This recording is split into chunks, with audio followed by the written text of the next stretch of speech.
Ya, selamat sore Mersa, apa kabar? Kembali pakaian Betawi yang saya pakai. Hari ini hari Sabtu 23 November 2024. Kenapa saya berpakaian Betawi kayak gini? Ya, karena tanggal 27 November, kurang 4 hari dari hari ini, warga Jakarta bakal nyoblos di pemilu kada atau pemilihan umum kepala daerah serentak nanti pada hari Rabu 27 hari bulan November 2024. Iya. Jadi ya, kita gunakan hak pilih kita, jangan sampai kagak nyoblos apalagi golput ya. Ini sebenarnya konten mau udah saya buat pagi tadi. Cuma kenapa saya putuskan saya buat lagi? Jadi gini, pikir saya kan lama kan haulannya sampai sore, tapi taunya belum zohor udah kelar, terus juga haul ini engkong saya, kakek nenek saya manggilnya opung nenek. Mana orang Betawi manggilnya engkong. Haul engkong saya, opung nenek saya tadi ya. Jadi opung saya atau kakek saya itu wafat tahun 2017. Jadi udah 7 tahun wafat. Kalau nenek saya wafat 2021, 3 tahun yang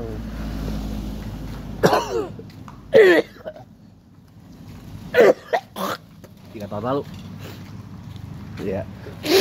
Jadi kita udah, jadi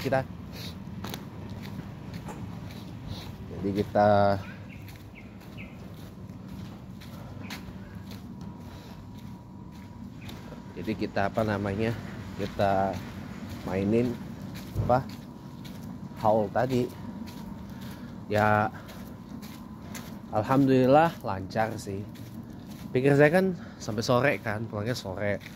Taunya enggak, belum zohor udah kelar. Sebelum zohor udah kelar, kemudian dilanjut agenda ngebesuk encing saya, tante saya, bibi saya, atau bau saya, yang ternyata masuk rumah sakit. Bukan masuk ICU, intensive care unit, tapi masuknya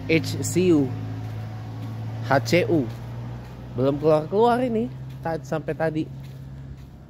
Pikir saya nggak ikut. Saya nggak kesana kan karena maksud hati kan pengen lanjut ke acaranya Mas Pram Bang Dul, kampanye akbar itu kan di Stadion Madia GBK. Cuman sampai di halte Senayan GBK-nya hujan. Terus saya kontak teman-teman kan, teman-teman yang yang high rank lah di kalangan teman-teman Pramdul. Ini ngomong-ngomong saya pengen borer besar dulu ya teman-teman ya. Jadi mungkin kita jeda bentaran doang jedanya ya. Habis dari toilet ntar kita sambung lagi dah insyaallah. Tapi karena belum nyampe jadi kita ini dulu deh, kita lanjut dulu dah. Iya, jadi gini, apa namanya, kita lanjut dulu ya. Jadi ada jadinya. Jadi ya, sakit jantung masuk ke rumah sakit tadi. Nah udah kan, jadi karena saya niatnya pengen nyusulin ke acaranya Mas Pram Bang Dul di sono di Stadion Madia GBK, udah saya batalin. Kenapa? Hujan. Ada Stadion Madia itu masuknya dari Asia Afrika. Stadion Madia GBK itu masuknya dari Asia Afrika, bukan dari mana?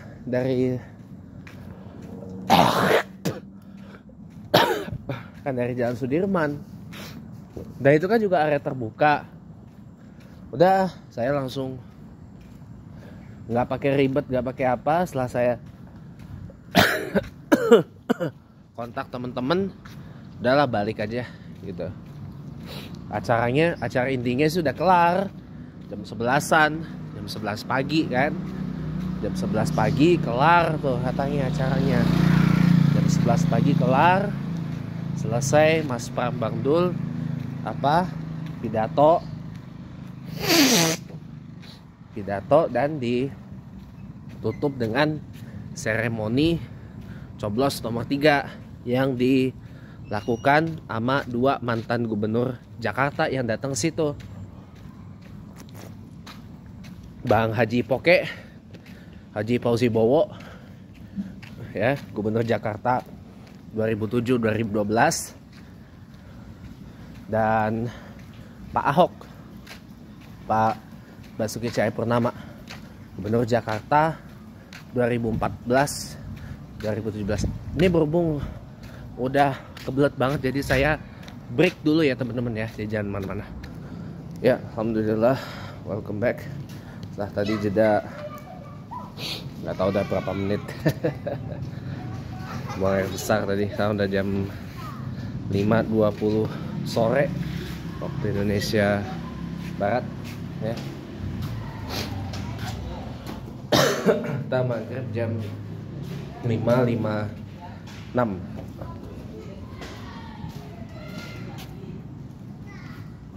waktu Indonesia Barat.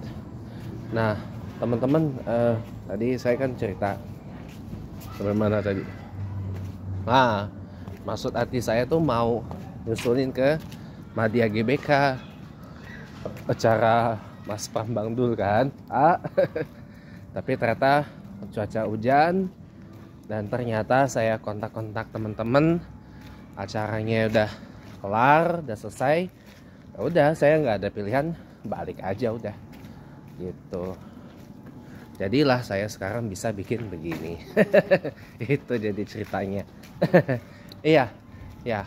Jadi gini, saya tuh hendak mengkoreksi wacana dari Wakil Menteri Pendidikan Tinggi, Sains dan Teknologi atau Wamendikti Saintek, Profesor Stella Cristia, yang mengusulkan matematika itu diajarkan dari sejak TK. Nah, ini menurut saya adalah usulan yang fatal banget untuk seorang ilmuwan yang berkutat tiap hari mempelajari tentang otak dan pola manusia. Beliau ini kan adalah cognitive scientist, ilmuwan kognitif, dan juga chief researcher, ketua peneliti dari jurusan cognitive science dan juga learning science, ilmu mempelajari cara belajar di Universitas Tsinghua di Tiongkok sana. Nah, ini malu banget loh kalau kok TK disuruh belajar matematika, itu otaknya di mana gitu loh, keblinger banget kan. Bukannya apa-apa gitu loh. Saya bilang belum waktunya. Sama seperti ketika saya mengkoreksi wacana Wakil Presiden kita Mas Gibran Rakabuming kakak mengusulkan kepada Menteri Pendidikan Dasar dan Menengah Profesor Kiai Haji Abdul Mukti agar pelajaran AI, coding dan machine learning itu dipelajari dari kelas 4 SD gitu. Ya saya bilang, saya koreksi, belum waktunya. Karena kan infrastruktur digital kita kan belum prima. Infrastruktur 5G kita ini kan juga belum matang. Sementara untuk pelajaran coding, AI, machine learning ini kan butuh koneksi internet yang bagus.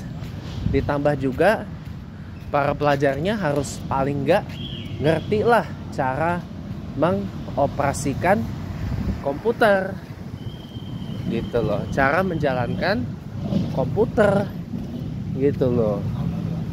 Jadi di tengah-tengah masyarakat Indonesia yang masih banyak yang gagap teknologi, masih buta teknologi atau butek, saya selalu singkatnya ya. Kalau diajarin mata pelajaran apa AI, coding, programming, machine learning, apa itu segala macam, ya belum waktunya, saya bilang belum saatnya.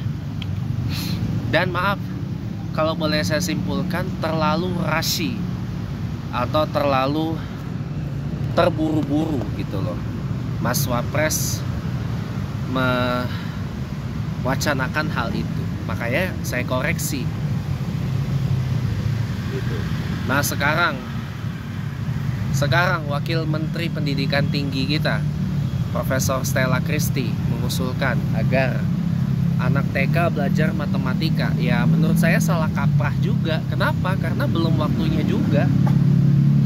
Karena gini loh, beliau harusnya lebih ngerti lah dari saya, karena beliau kan memang berkecimpung di ilmu mengenai cara belajar kan, atau learning science. Beliau tahu lah. Jadi gini teman-teman ya, kalau kita mengikut Jepang ya, anak TK di Jepang itu belum belajar baca tulis hitung. Tapi kenapa IQ-nya orang Jepang itu berada di bawah Singapura? IQ rata-ratanya kalau nggak salah di angka 90-an. IQ-nya sama dengan Korea Selatan, kalau nggak salah di angka 100 IQ-nya. Singapura yang tinggi, IQ rata-ratanya dia 103 sampai 106 IQ-nya. Kan tinggi banget. Skor PISA-nya juga tinggi. Ya. Tapi anak TK di Jepang itu belum diajarin apa? Baca tulis hitung atau calistung, belum. Itu nanti di jenjang SD baru mulai belajar calistung itu kalau di Jepang sono. Belajar baca tulis hitung itu kalau di Jepang sana nanti kalau udah SD, hitungannya udah kelas 1 SD ke atas, nah baru belajar baca tulis hitung atau calistung gitu. Nah kemudian apa, ini yang saya sesalin sih ya, masa yang beginian doang sekelas Profesor Stella Christy nggak tahu sih. Sekelas orang yang notabene merupakan guru besar ya, guru besar dari ilmu mempelajari cara belajar, learning science, dari universitas ternama di Asia, salah satu universitas ternama di Asia aja yang beginian aja kagak tahu ya bagaimana apa kata dunia kalau kayak gini ya nggak. Tapi ya udahlah ya, kayak kita koreksi. Kenapa kita nggak ikut Jepang gitu loh? Jepang itu anak TK-nya apa yang dipelajarin? Pendidikan karakter, pendidikan moral, bagaimana cara bertata krama, sopan santun, hormat sama orang yang lebih tua, sayang sama yang sebaya, sayang sama yang lebih muda ya. Bagaimana berempati, bersimpati, bertenggang rasa, bergotong royong, saling bantu, dan ya, dan bertahap akan belajar namanya kemandirian gitu. Nah harusnya di Indonesia juga belajar. Momen emas membangun karakter manusia Indonesia itu adalah pada saat taman kanak-kanak atau pada saat playgroup. Jadi pada saat playgroup dan taman kanak-kanak, biarkan mereka bermain dulu. Biarkan mereka bermain sambil mereka diajari sedikit demi sedikit tentang apa yang sering saya sebut sebagai life education, pembelajaran kehidupan, life study atau life science, ilmu tentang kehidupan. Iya kan? Life science itu.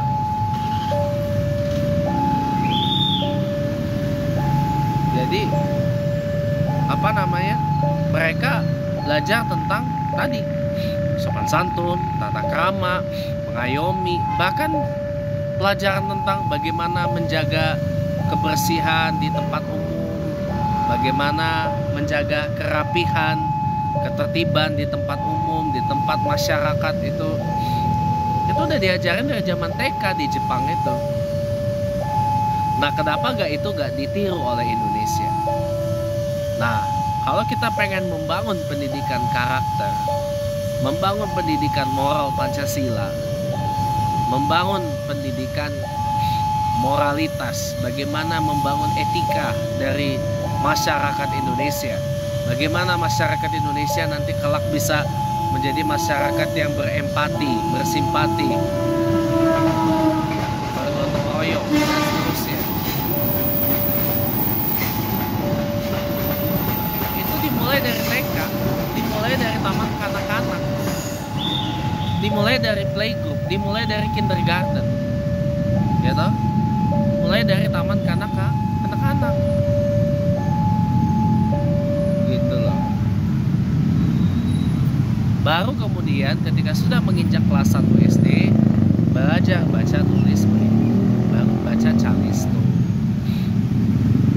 sambil dibekelin dengan semangat-semangat kayak membaca adalah jembatan ilmu. Dengan membaca kita jadi pintar. Membaca adalah wawasan untuk jembatan untuk menggapai wawasan dunia, dan seterusnya dan seterusnya. Nah, itu yang harus kita nomor satuin. Baru kemudian di perkembangan di jenjang-jenjang berikutnya diajarin bagaimana berlogika, bernalar, bagaimana membangun sebuah pernyataan yang baik, membangun tata bahasa yang baik, membangun pernyataan dengan kalimat dan tata kata dan kosakata yang baik, dan sebagainya dan sebagainya. Itu dimulai dari situ, daripada kita membangun sesuatu yang menurut saya belum berada di jangkauan itu. Nah, kalau di Jepang anak-anak itu belajar bahasa asing, terutama bahasa Inggris itu pada saat jenjang SMP. Baru belajar bahasa Inggris itu pada saat kelas 2 SMP. Kelas 10 SMP mulainya. Kelas 8, sorry. Kelas 8 SMP ke kelas 10 ke SMA ya. Kelas 8 SMP.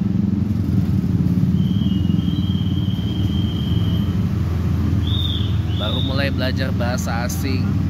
Jadi sepanjang sekolah dasar itu dibangun karakternya, dibangun. Dan diajarin dulu bagaimana berbahasa Jepang yang baik dan benar kalau di Jepang itu.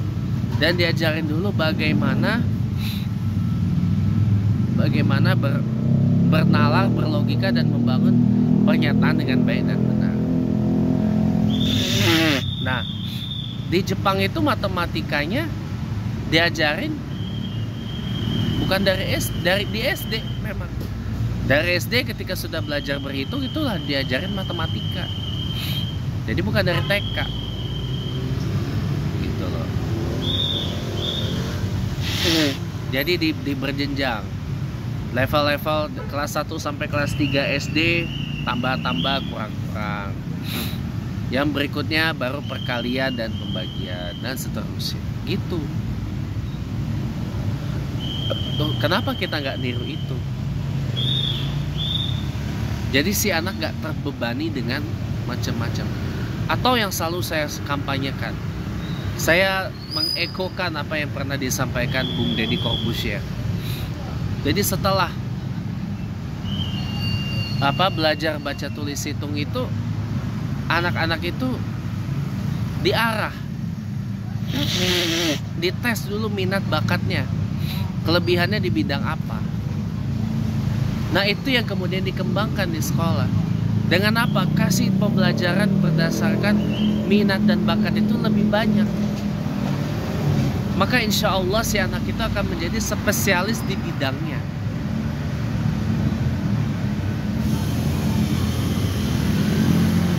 saya deh, misal tes minat dan bakat, anak minatnya di mata pelajaran sains, IPA gitu misalkan.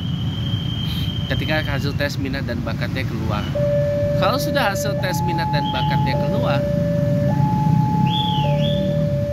ya, dan ternyata pelajaran IPA-nya yang lebih banyak, ya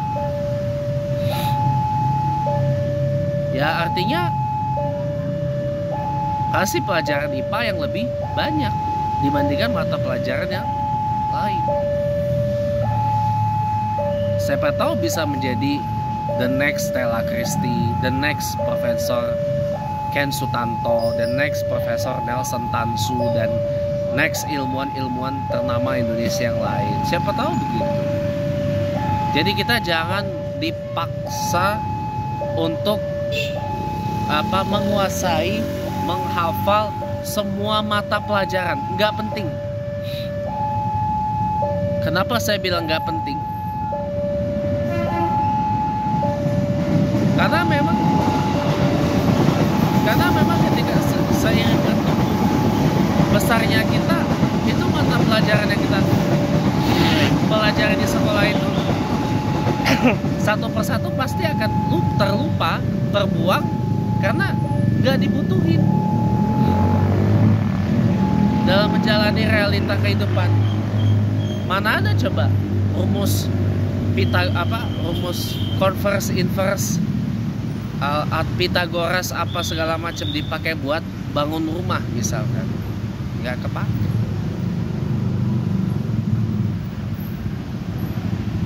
Nggak kepake.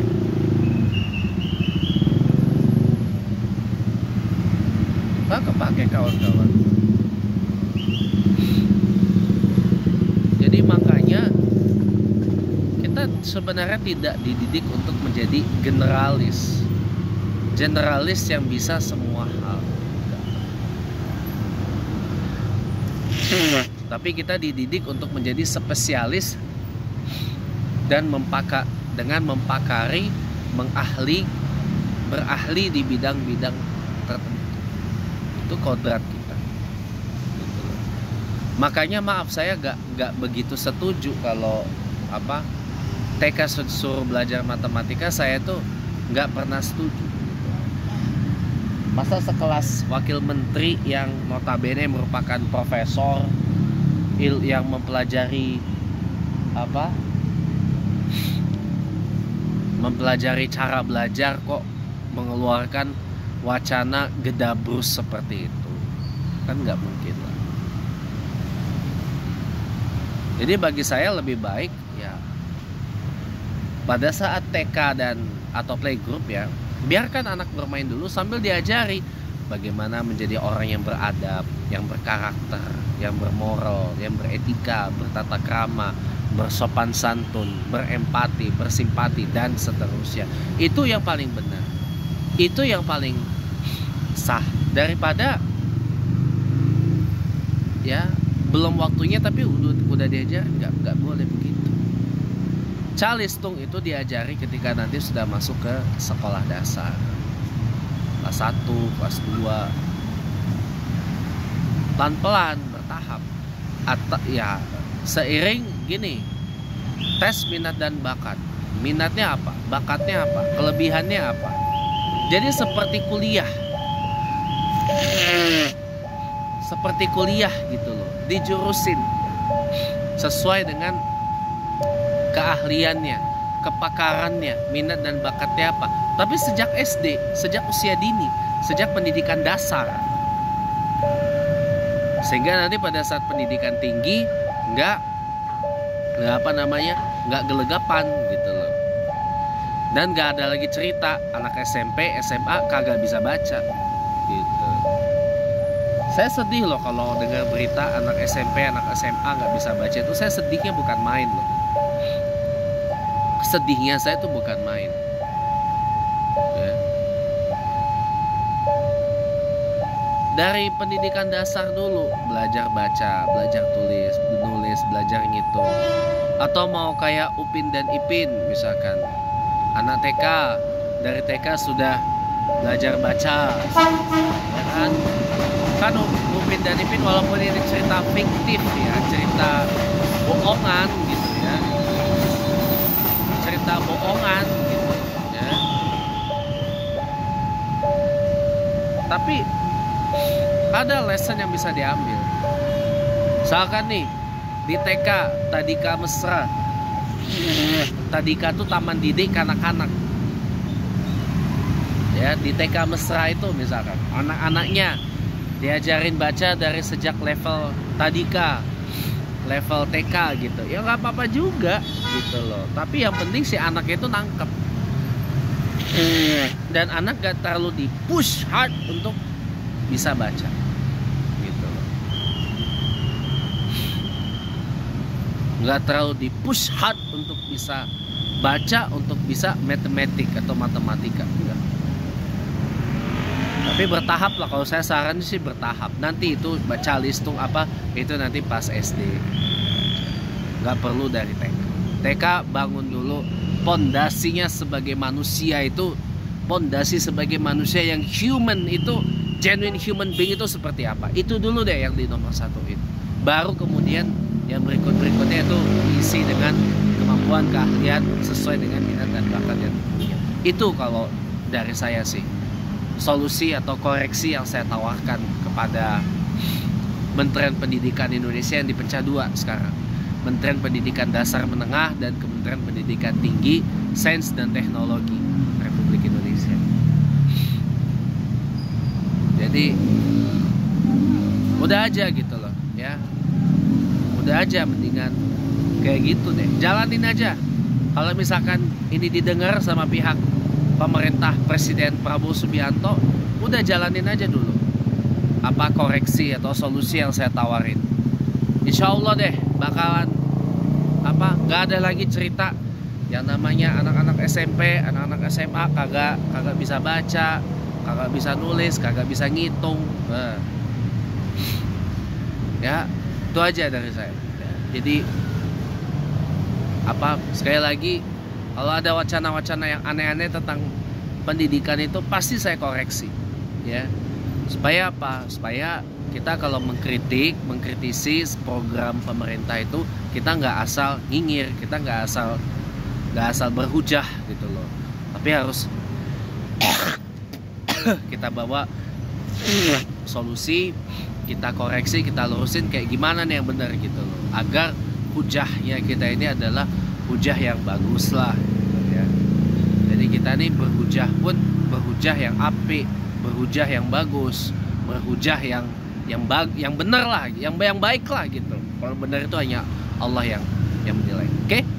Jadi mudah-mudahan apa yang hujah saya ini tentang meluruskan ya atau mengkoreksi wacana apa yang diwacanakan Wapres dan Wamendikti ini bisa jadi pertimbangan lah untuk bahan apa perbaikan kualitas pendidikan di Indonesia di hari-hari mendatang, insya Allah. Amin ya Allah ya Rabbal Alamin. Barangkali ini aja yang bisa saya bagiin hari ini. Terima kasih udah menonton. Jangan lupa subscribe channel YouTube saya. Sampai bertemu lagi kita pada waktu-waktu yang akan datang. Selamat sore dan sampai jumpa.